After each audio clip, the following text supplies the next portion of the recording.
नमस्कार दोस्तों, UPPSC daily news में आप सभी लोग का स्वागत है। दोस्तों, कल मैंने अपने चैनल पे एक नोटिस डाली थी जो कि आपके सामने यहाँ पे दिख रहा है। आपको बताना चाहेंगे कि यूपीपीसीएस के एग्ज़ाम के संदर्भ में है कि इसका एग्ज़ाम 2 शिफ्ट में यानी 2 दिन में कराने की बात हो रही है। ठीक है, ये है नोटिस। कितना सही क्या गलत इस विषय में थोड़ा सा चर्चा कर लेंगे। साथ ही में किन को होने वाला है दिक्कत और नॉर्मलाइजेशन के लिए क्या है सारी बातें उसके लिए हम बताना चाहेंगे आप सभी लोगों को। दोस्तों बता दें, ये जो नोटिस है आप सभी लोग देख रहे हैं, इसमें कहा जा रहा है कि उपयुक्त विषय के संदर्भ में मुझे यह अवगत कराने का निर्देश हुआ है कि प्रश्नगत परीक्षा का आयोजन दिनांक 27 अक्टूबर 2024 को कराए जाने हेतु परीक्षा केंद्रों की सहमति उपलब्ध कराए जाने की अपेक्षा की गई थी, किंतु अभ्यर्थी की संख्या की दृष्टिगत अपेक्षित संख्या में केंद्रों की सहमति प्राप्त न होने के कारण आयोग द्वारा उक्त परीक्षा अब दिनांक 26 अक्टूबर, जो समय है आपका 9:30 से 11:30 और 2:30 बजे से 4:30 बजे तक, फिर 27 अक्टूबर को भी सेम समय में ये परीक्षा आयोजित कराई जानी है।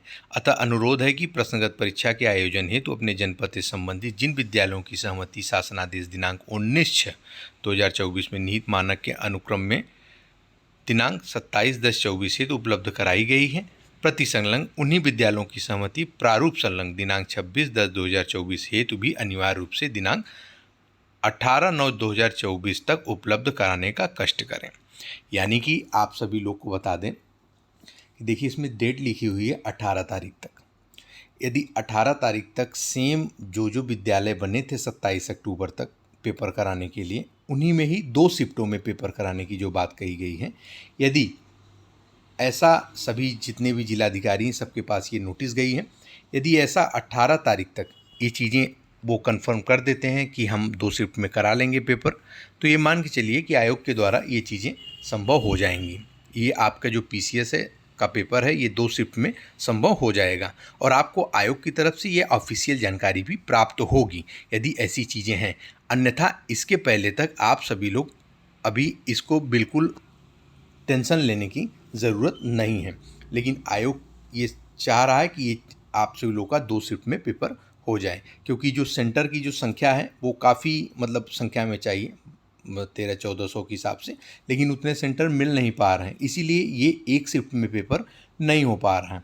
तो 2 शिफ्टों के लिए ये बात कही गई है। सभी जिलाधिकारी जितने हैं सबके यहाँ ये भेजा गया है, समस्त जिलाधिकारियों के यहाँ पे, और वहाँ पे 18 तारीख तक उपलब्ध कराने की बात करी गई है। ठीक है, तो 2-3 दिन और रुक जाइए, इसमें सारी चीज़ें क्लियर हो जाएंगी कि वो लोग भी ये सब चीज़ें सहयोग में हैं कि नहीं है, क्या कैसे। बाकी आयोग अपने हिसाब से ये चीज़ें देख रहा है।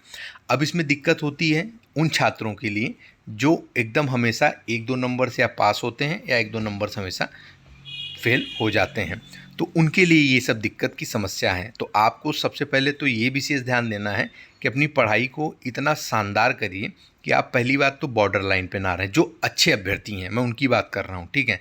यदि आप बॉर्डर लाइन पे रहते हैं तो आपको हो सकता है समस्या देखने को मिले, क्योंकि नॉर्मलाइजेशन एक ऐसी प्रक्रिया है जिसमें 2 शिफ्टों में पेपर होने का मतलब है, यानी कि पहले वाले को पेपर हो सकता है कठिन मिले, दूसरे वाले को सरल मिले, या तो पहले वाले को सरल मिले या दूसरे वाले को कठिन मिल जाए।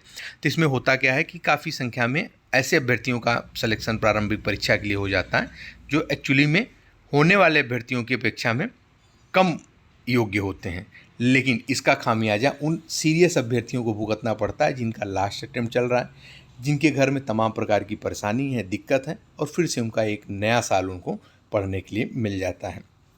तो ये एक सबसे बड़ी समस्या है। हो सकता है आयोग से हम उम्मीद करेंगे कि इस पर भी कुछ ना कुछ वो एक अच्छा निर्णय लेगा। यदि ये सारी चीज़ें होती हैं तो आप सभी लोग इसको बहुत ही ज़्यादा सीरियस अभी ना लेते हुए 2-3 दिन आराम करें, इसको सोचें ही नहीं।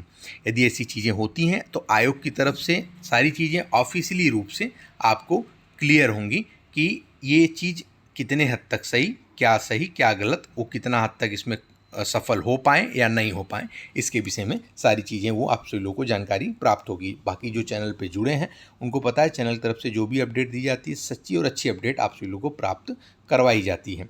तो कल की ये नोटिस मैंने डाल दी थी टेलीग्राम चैनल पे। जो भी चैनल पे टेलीग्राम से ना जुड़े हों वो टेलीग्राम चैनल से जुड़ जाएँ। यूपीपीएससी डेली न्यूज़ चैनल का नाम है। मैं डिस्क्रिप्शन बॉक्स में लिंक भी दे दूँगा आप सभी लोगों को। और दोस्तों इसके संबंध में देखिए नॉर्मलाइजेशन की काफ़ी लोग मैसेज कर रहे थे, सर नॉर्मलाइजेशन को थोड़ा सा क्लियर कर दें। तो आज मैं उस पर एक अलग से नॉर्मलाइजेशन के लिए भी एक वीडियो बना दूंगा, कैसे होता है नॉर्मलाइजेशन, क्या क्या प्रक्रिया है, क्योंकि बहुत से ऐसे नए छात्र भी हैं जिनको ये सब चीज़ों में काफ़ी कन्फ्यूजन है। तो उसके लिए भी हम एक वीडियो बना करके डाल देंगे। इसकी पुष्टि पूर्णतया आप इसको सही मान के मत चलिए, लेकिन जैसे ही होगा आप सभी लोग को जानकारी प्राप्त हो जाएगी। तो इसके लिए बिल्कुल सोचना नहीं है, यथासंभव जितना हो सके उतना आप सभी लोग अपनी पढ़ाई को बेहतरीन और शानदार करते रहिए, क्योंकि देखिए थोड़ा संघर्ष तो है ही है। अगर ये सब चीज़ें हैं तो संघर्ष हैं और आप सभी लोग को लड़ना भी उससे पड़ेगा। तो उम्मीद करते हैं दोस्तों यही एक अपडेट है, ये इसकी सत्यता अब आप सभी लोग को कुछ दिन बाद एकदम क्लियर होकर के सामने आ पाएगी। बाकी आप सभी लोग बने रहें, जो भी चैनल पर नया हो चैनल को सब्सक्राइब करके बेल आइकन जरूर प्रेस कर दें, ताकि उत्तर प्रदेश लोक सेवा आयोग और अन्य भर्ती विभाग तरफ से कोई भी महत्वपूर्ण अपडेट हो आप सभी लोगों से मिस ना होने पाए। मिलते हैं अगले वीडियो में, तब तक के लिए जय हिंद, जय भारत, नमस्कार।